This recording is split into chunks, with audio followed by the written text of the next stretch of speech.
Sergeant Thunderhoof.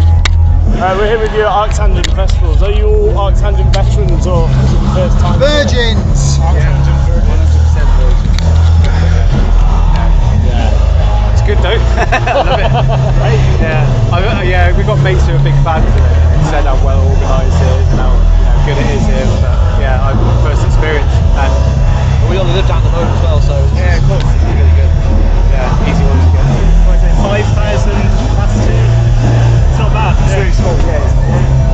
Well, it must be cool to have your first ArcTanGent with such a stacked bill. Like, who else are you hoping to catch while you're here? I like a bit of Opeth.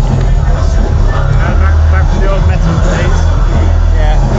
I'm super gutted to miss Elephant Tree, but he's going to be licking them. Yeah, I'm going to be at the front, like on my knees, crying. try and catch Goldflesh later, I think. Oh yeah. It's been years since I've seen them, but yeah, they were really good. It's really cool for a small festival to have some really big names. You don't see that a lot. I feel like bands can come through on these stages as well. Like, no, it's good, really good setup so far. Yeah. Let's talk about you guys though. That's what we're here to do, you know. But This Sceptred Veil is the sound of the summer at the moment. It's been out a couple of months anyway. What were your kind of hopes or expectations when you released it? I don't think we had any. Because of the way the last couple of years have been. We recorded it in a different way than we're used to, and we just put it out. Kept our fingers crossed that people would even still be interested. Yeah. And it seemed to go down alright. Really, it's really hard to know how it would go down because it was like the way we made it was, like Dan said, a lot different. It was a lot of just jamming shit down and getting it down on tape, and then we'd leave it until we got into the studio. We didn't really do too much arranging until we got into the studio. Yeah.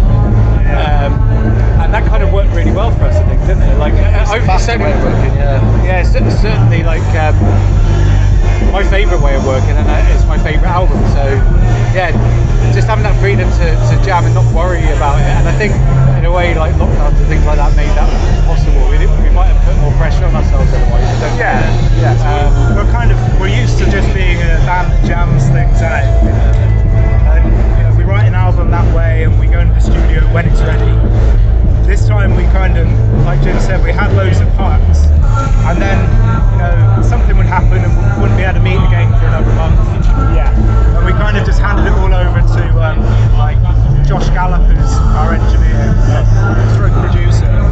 I think he worked with you, and you kind of just pieced them together in the studio, and then sent them off to us, and we kind of wrote back notes like, oh, maybe we should rearrange it slightly this way.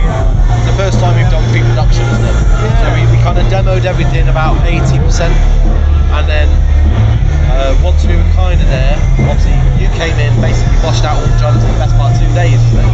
Yeah, I think you laid down some guide tracks and done some guide vocals, and I just came in and I've been listening to those and just laid down the drums. And so Josh is amazing, his band, definitely one to watch. But he would literally be like talking down the headset after a take. He was like, oh yeah, that's really cool. Why don't we try and do something like this? He knows our band very well. He understands what we should sound like. Yeah. It's kind of like the fifth member. He is really. He probably understands better than we do, because he tells me when to wind it back a bit. It's basically Benny out of ABBA. Pretty much. Well, yeah. And just for the record, I hated the way we recorded this. I loved it. I loved Just it. complete antithesis. I like familiarity until I hate it. So I didn't struggle because of Josh. He was It amazing. made it more spontaneous, though, didn't it, in a way. I think maybe because maybe you like to have more control, and maybe you need to visualise it sooner. Obviously, because we couldn't visualise the album until it was almost done. So it's I know me and Josh did a lot of work trying to kind of arrange the songs. I mean, you may have disliked it, but I think it worked well for us. Yeah, it worked well. Well, the main issue the main stress I've had over the past year or two is it's 2018 since the last album. That was a big stress. So that was the only pressure, wasn't it? We didn't really feel pressure from anywhere else but ourselves. Like, it's been 4 years. I mean, we've done tons of stuff since that, but I mean, we basically did an album with How the Giant. Yeah. It's an album, really, isn't it? I feel relieved, if anything, to just get the album out. And the fact it's had some good reviews. I'm very proud. It's had some really good reviews, I found. A lot of people said it was your best work. Like that's pretty cool, considering the circumstances. You know what it's like, though. It's impossible to be, subjective. You can't be subjective. So every time we put out a release, I've always thought people are going to hate this. Yeah. So yeah, I it's actually always, did think that. I actually thought that with this one, because I think it's a bit different as well. It's definitely, yeah. It is a bit, yeah. It's one of the classic rock and it was grand. Was that because of the different circumstances under which it was made, or was it just where you wanted to take the band in 2022? I think if you listen to the evolution of your guitar playing, you've become more iconic in your guitar lines. You know what I'm saying? Yeah. You're very good at picking melodies out of what I'm doing or what's happening around. And I think that's kind of forced us to kind of, I don't know, just chill out a little. Yeah, sit back. Yeah, that was a song like Devil's Daughter, I guess. Yeah, that just kept, one of the rare things. The actual riff of that came out at a rehearsal just as a spontaneous thing, and then Really simple song, and sometimes they're the best ones. That was a one practice song, wasn't it? Yeah, it was.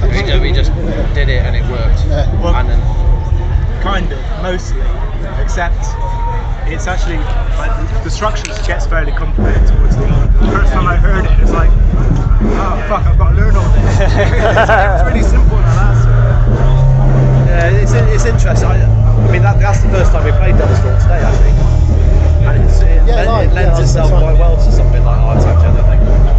Yeah, we played more of a not upbeat but mid-tempo set. Mid-tempo dad rock. We don't do For the we don't kids. do upbeat, do we? Not really, no. So yeah, it was good fun to like just bash out some rockers. I brought some of my friends along. They all were having a great time. So. Oh, cool. Good, cool. There was some great dancing going on. There was, yeah.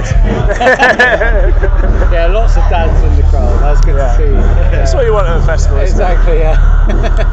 I really found that the lyrics on This Sceptred Veil conjured up some lovely imagery, especially with like the English folklore. Was that quite have you always had an interest in English folklore, or is that quite a new thing for you? We've always had an interest. I think we all have, actually. Absolutely, We all have a kind of a shared interest in mythology and I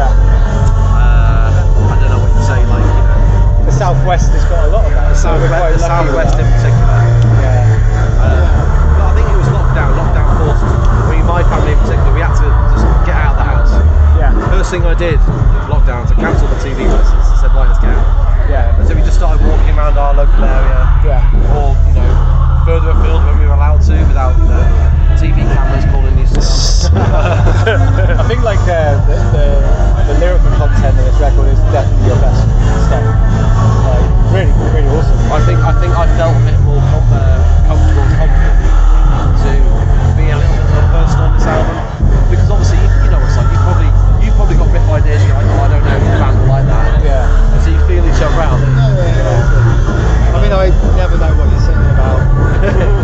Honestly, I like sitting there reading his words, and I wasn't disappointed at all. It was awesome. I did in the back of my mind. I thought, well, if something's going to tie the album together in a kind of conceptual way, it's either going to be the music or the lyrics or a bit of both. So I tried to link the songs. I mean, where we're stood right now, we're literally about 2.5 miles away. There's an old driver's track which leads to a barrow. There's so much history around it. So I've mountain bike around here a lot. Yeah. So much history. And then on our doorstep in Bath, it's got a Roman thing, the pre-Roman all that. So we've all Viking, pagan. Yeah. I mean, there were hundreds of stone circles right around here. And I guess like we're all fans of concept albums, aren't we? So in a way, it is a bit of a concept album, I suppose, isn't it?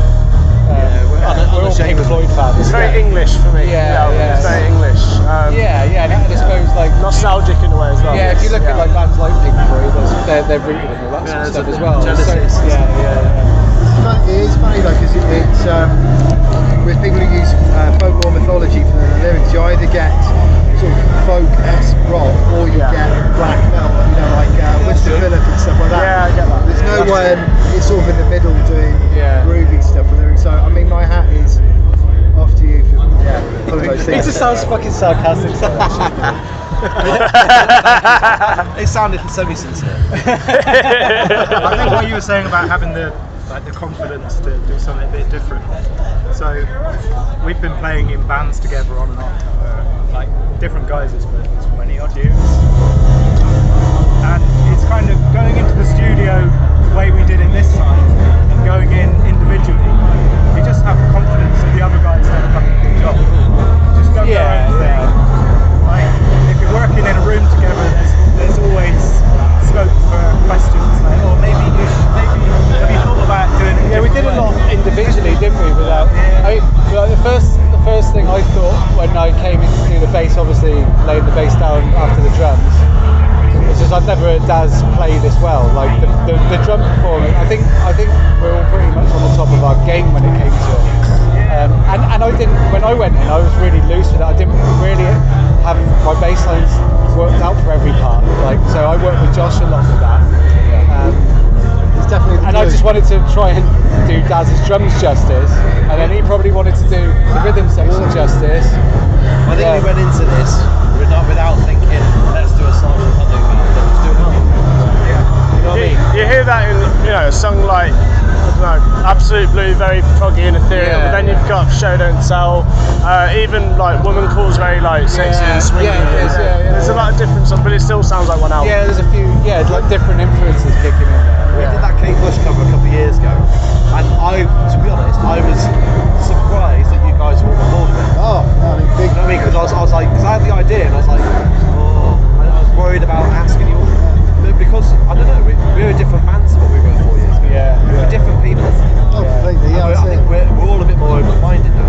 I I think that's we went into this album kind of thinking, I don't care what happens. In a way, probably a little bit lazier, really. I think. But I'm a fan of lazy music. Like, Loose music. loose music, like a lot of like those kind of obscure 60s and 70s bands. I love all that stuff, and a lot of those kind of underground bands did have you can hear it on the records, they're quite loose and stuff like that, particularly Budgie. Exactly. And I think like having that, I was quite relaxed about it because I thought, well, all my favourite bands are quite lazy, so maybe we should just approach it lazily. And I still think it's our best stuff, and it's paid off. Oh, I agree. I am very proud of it. Yeah. I kind of feel like as well we just did it to please ourselves. Yeah, definitely. You know, like Definitely, yeah. we don't give a shit about sounding like we always did this week. Yeah, we I mean, definitely don't try and like kind of like sound like particularly anything. We'd see what happens in the jam and see what. I think like you probably get lumped into the stoner rock thing quite a lot, don't you? Obviously, there's elements of stoner rock in the Luna, but I hear classic rock in it. It's rock. And it's a bit of Yeah. classic Yeah. rock, and Fuck, man. That's where I think like bigger radio stations, like say for example like Planet Rock, they miss the trick a little bit because they're very much like kind of focused on classic rock, and they That for the sounds like most classic part, rock. for the most part they ignore the stoner scene. I've heard a little bit of Orange Goblin, and that's been it. And I kind of think they miss the trick because all of the stoner stuff is hugely rooted in 70s rock. I agree. Like obviously Black Sabbath's the obvious one, but Deep Purple and all those bands, Pink Floyd, they're all like in there, aren't they? Like, Yeah, we've talked about trying to get on some more like new wave of classic rock kind of shows because it feels like there's such a parallel with the fans. Alright, we're a bit more agree. we are doomy to an extent, but there's a real market for us, and all stoner bands, I feel. Yeah, exactly. I think stoner is the genre is Totally stoner. agree with that. It's so widely encompassing because there's everything from Boston Boy to Elephant Tree to. it just gets thrown around a bit too easily, doesn't it? It Yeah. does. It does. Which happy to be part. Don't get me wrong, we love a lot of those bands, but I'm Just refer to it as rock. I'm pretty hard rock, isn't it? Hard rock. yeah, it is, and I mean I kind of got well into the stoner stuff, and it's kind of just it's the one kind of like vibe that I never got bored of. I went through my new metal, I went through my emos, I went through all these things, but because I grew up with like my mum and dad listening to Deep Purple, Black Sabbath, Pink Floyd, all those bands, it was great to like get into a band where we could just kind of explore that world a bit more, and that's kind of where the stoner scene seems to be kind of influenced by. It's a bit saturated. There's quite a lot of shouty bands nowadays, but some of them are great, some of them they're kind of developing. I feel there's a lot of scope for bands in the genre to do something different, but we're all very used to doing like the Sabbath tribute or the Kyuss tribute or the Sleep tribute, and but there's so much scope for more. I feel, absolutely, you know. So it's still quite underground, I think, as well. I like the bleed into the whole prog world as well, because you know we're all massive fans of prog rock. You know all those, Like Jethro Tull and Genesis, and and all those. That's got a real good pop sensibility as well. It does, So you listen to a lot of that early Genesis, it's really catchy stuff. Yeah. That's what I kind of had in my mind when we did that Absolute Blues song. Yeah. So I was like, oh, is it a bit too poppy? Like the chorus. That riff's 20 years old, by the way. I love what Elder are doing. You know, 'cause obviously they started out as kind of almost just Sabbath copyists. Yeah. And now they've gone well kind of proggy, and the stuff they're doing now, it's just phenomenal. You know? They say about Opeth, what they're doing now. Yeah. Compared to what they were 25 years ago. No. But we've got to keep evolving as musicians, you know. Yeah. But yes, absolutely. But you know, like I still like listening to other stuff as well. Like I mean, we all got into the kind of the math stuff for a while, didn't we? Like the Metal, like the Dillinger stuff, and I don't know. I spinned the Sixth album the other day, and I was just like, fucking hell, they were fucking great. You know, they were just great fucking musicians. You know, if nothing else, you know. Yeah, I called Dillinger a couple of years ago just for a kind of nostalgia. They're fucking brilliant. I could never think like about playing anything like that anymore. So I would say that, but I also would say that our stuff isn't without that influence. You know. Guys, I don't want to keep too much more of your time. Any final words?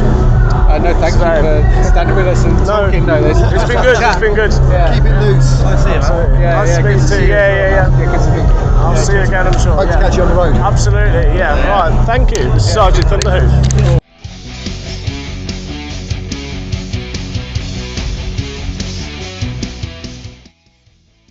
Thanks for listening. Make sure you keep up to date with future episodes by subscribing to our channels. For more information on this podcast, or for all the latest music news, reviews, interviews and more, head over to our website www.therazorsedge.rocks.